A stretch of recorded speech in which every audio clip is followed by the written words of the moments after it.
এই যে কুট্টুবাবু ঘুম থেকে উঠে গেছে, আর আমি যেহেতু স্নান করতে যাব সেই জন্য মা এখন নিয়ে বসে আছে। তো চলো আমি স্নান করে চলে আসি। এই দেখো, গুড মর্নিং বলে দাও সবাইকে। Good morning, good morning. Hello ঘ্যাম্পা family, good morning, welcome back to my channel. কেমন আছো সবাই? আশা করছি সবাই ঘ্যাম্পা আছো। আমার আজকে অবস্থা খুব খারাপ। কালকে 4টা পর্যন্ত কুট্টু ঘুমোয়নি, 4টার পর গিয়ে ঘুমিয়েছে। তো সেই জন্যে ঘুম থেকে উঠে খেয়ে নিয়েছি। খাওয়া দাওয়া করে মাথার মধ্যে ভালো করে তেল লাগিয়ে নিয়েছি। ভালো করে তেল দিয়ে আজকে স্নান করবো, কারণ মাথা টাথা পুরো ধরে আছে আর চোখ মনে হচ্ছে ঘুমে যেন বন্ধ হয়ে আসছে। ভোরবেলা 4টা পর্যন্ত জেগেছিল, এখন দেখো নিশ্চিন্তে ঘুমাচ্ছে। আমার যে ঘুম হয়নি শুধু তাই না, ওরও কিন্তু ঘুম হয়নি। দেখো ঘুমোচ্ছে। এটা রাত্রিবেলা যদি হতো এইভাবে নিশ্চিন্তে ঘুমোতো না। দিনের বেলার দিকে না ওর ঘুমটা দেখেছি খুব গাঢ় হয়, আর রাত্রিবেলার দিকে একটু খুটুক করে যদি আওয়াজ হয় তাহলে ঘুম ভেঙে যাবে। আর 4টা পর্যন্ত আমি যে একা জেগেছিলাম তা না, তাই না, ও জেগেছিল বলে আমি জেগেছিলাম। তো ওরও তো ঘুমটা হয়নি সারা রাত। তো সেই জন্য ভাবলাম আজকে আর বেশি বিরক্ত করবো না, না হলে তুলে নিয়ে চলে যেতাম। তো ঘুমোচ্ছে যখন ঘুমোক, তাই না বলো? তুমি কি কালকে নাইট ডিউটি দিয়েছো? হ্যাঁ, তুমি সারা রাত্রি কালকে ঘুমোওনি? কটায় ঘুমিয়েছিলে? ভোরবেলায় 4টার সময়? সেই জন্য কি তোমার ঘুমো ঘুমো পাচ্ছে একটু? কোনো কথাই বলছে না ছেলেটা। তুমি কার ওপর রাগ করেছো? কথা বলছো না? কি গো, তুমি কার ওপর রাগ করেছো? এইভাবে চুপ করে রয়েছো কেন? হ্যাঁ, কি গো, আজকে তোমাকে তোমার দিম্মু কি স্নান করিয়েছে? বাবা, কি মজা! আমার দুজন বন্ধু আমাকে জিজ্ঞেস করেছে তো প্লাসেন্টার পজিশন আমার কেমন ছিল আর বেবির মাথাটা কোন দিকে ছিল। তো বলি, 12 সপ্তাহ 6 দিনের দিন আমার প্রথম ইউএসজি করানো হয়। তো সেদিন প্লাসেন্টার পজিশনটা না নিচের দিকে ছিল। তো ডক্টর বলেছিলেন প্লাসেন্টার পজিশন একটু নিচের দিকে আছে, তো তার জন্যে তোমার একটু রেস্টে থাকতে হবে। বেশি দিন না, প্রথম কয়েক মাস তোমার আমাকে লং জার্নি করতে বারণ করেছিলেন। আর বাইক আর টোটোতে যতটা কম ওঠা যায় আর কি, না উঠলে তো ভালোই হয়, এটাই উনি বলেছিলেন।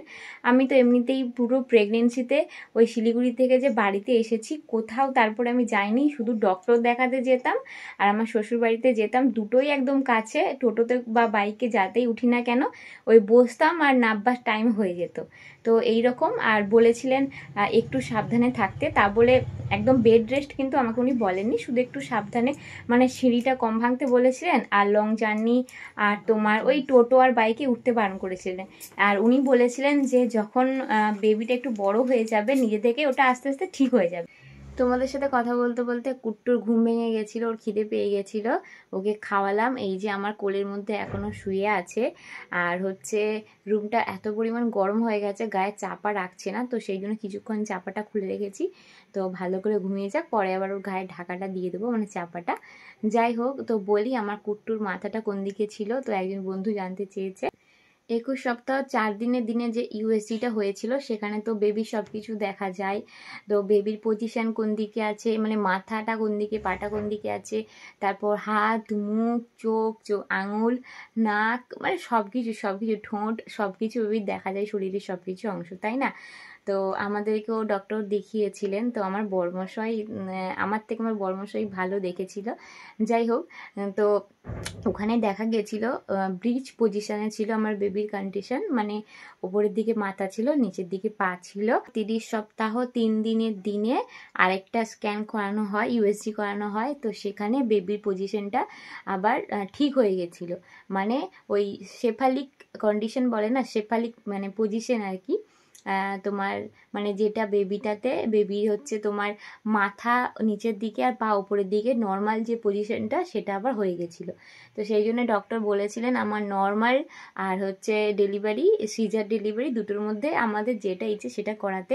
আমার নর্মাল ডেলিভারির কোনো সমস্যা ছিল না, আমরা মানে নিজেরাই ঠিক করেই রেখেছিলাম যে সিজার হবে। তো সেই জন্য সিজারটাই অপশানটাই বেছে নিয়েছিলাম, না হলে নর্মাল কন্ডিশনই আমার ছিল, মানে নর্মাল ডেলিভারি চাইলে খুব আরামসেই সেটা হয়ে যেত।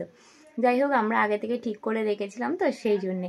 তো এবার যদি তোমাদের বলি বেবি মুভমেন্টটা তোমাদের আগের মানে ভিডিওতে আমি শেয়ার করেছি একটা ভিডিওতে, তাও তোমাদের বলছি যে আমার কুট্টু বেশি লাথি মারতো, বাঁদিকে ওর পাটা আমি ভীষণ বুঝতে পারতাম কি করতো বেশি। আর যখন আমার কুট্টুর মানে মাথাটা ওপরের দিকে ছিল তখন হচ্ছে নিচের দিকে তো পাটা ছিল, তখন তলপেটে নিচের দিকে একদম লোয়ার মানে পোর্শনে আর কি আমি বেশি নড়াচড়া বেবি মুভমেন্ট যেটা সেটা বুঝতে পারতাম। তারপর যখন ওটা ঘুরে গেল মানে নর্মাল পজিশনে চলে আসলো, যেটা শেফালিক পজিশন বলে, মানে বেবির মাথা নিচের দিকে পা উপরের দিকে, মানে নর্মাল যেটা আর কি স্বাভাবিক, সেটা যখন হয়ে গেছিলো 30 সপ্তাহের পর স্ক্যানটাতে দেখা গেছে। তো তখন আমি খেয়াল করলাম যে তোমার ওপরের দিকে মানে তোমার ওপরের পেটে আর কি নাভির ওপরের দিকে বাঁ দিকে বেশি ও কিক করতো, পাটা আমি বুঝতে পারতাম নড়াচড়া করছে। আর হচ্ছে পুরো পেটটাতেই বুঝতে পারতাম, ডান দিকেও হতো, কোমরের সাইডে হতো, তলপেটের দিকেও হতো নড়াচড়া। কিন্তু যদি বলো সব থেকে বেশি কুট্টু কী করতো, কুট্টু সব থেকে বেশি লাথি মারতো, কিক করতো, ওটা আমি বাঁ দিকে বেশি বুঝতে পারতাম। আর আমি ডান দিকে সবসময় মানে শুতাম, বাঁ দিকে আমি শুতে পারতাম না, তার কারণ বাঁ দিকে না আমার বেশি ভারী লাগতো, বাঁ দিকটায় শুলেই মনে হতো যেন ভীষণ ভারী কিছু একটা যেন আটকে যাচ্ছে এরকম একটা ব্যাপার। তো ডান দিকের থেকে বাঁ দিকটাই কিন্তু শোয়া ভালো তোমার প্রেগনেন্সিতে, কিন্তু আমি বাঁ দিকে শুতে পারতাম না। একবার যদি রাত্রিবেলা শুতাম সঙ্গে সঙ্গে আমাকে ডান দিকে কাত হয়ে শুতে হতো, ঘুরে যেতে হতো। তো ডান দিকটায় শুতে আমার অসুবিধে হতো না, বাঁ দিকটায় শুতে অসুবিধে হতো আর কি, বাঁ দিকটায় বেশি ভারী লাগতো, সেই জন্য আমি ডান দিকেই শুতাম। তো তোমরা যারা জানতে চেয়েছো তাদেরকে আমি জানিয়ে দিলাম। তো আমার কুট্টু এখনও কিন্তু আমার কোলে ঘুমোচ্ছে। তো চলো আজকে ব্লগটা আমি এখানে এন্ড করছি, সবাই ভালো থেকো, নতুন একটা ব্লগের সাথে দেখা হচ্ছে, আজকের মতো টাটা।